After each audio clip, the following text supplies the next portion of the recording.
শোনেন শোনেন কৃষক ভাইরা, শোনেন দিয়া মন, ধান নিয়ে দুশ্চিন্তার কথা করিব বর্ণন, আজ করিব বর্ণন।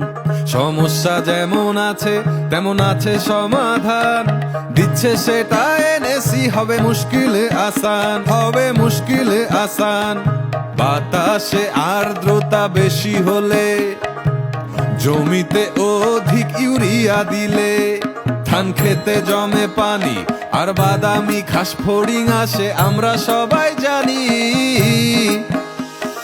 জোড়া পোকা থেকে লক্ষ লক্ষ সাংঘাতিক কারেন্ট পোকা, বিঘা জমিতে হয় হপার বার্ন, কি করে তা আটকায় প্রতি একরে?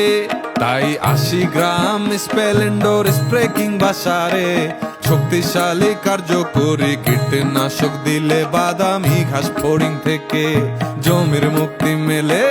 এক প্রয়োগে 3-4 সপ্তাহ পোকা হবে দূর, স্বল্প মাত্রা লাগে বলে খরচের চিন্তা দূর, কৃষকের খরচের চিন্তা দূর।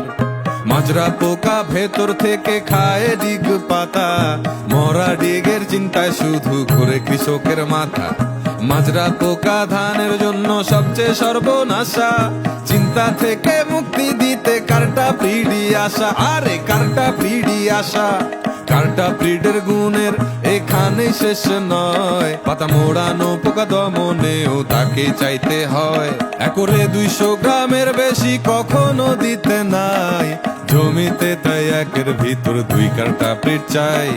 ধানের খোলে কুশিতে যদি খোল পড়া আর খোল পচা রোগ ধরে, চিন্তা নাই 200 মিলি টিপপ ছত্রাকনাশক দিন প্রতি একরে।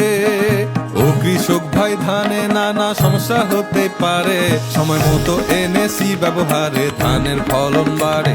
সমস্যা যেমন আছে তেমন আছে সমাধান, দিচ্ছে সেটা এনেছি, হবে মুশকিলে আসান, কি মুশকিলে আসান।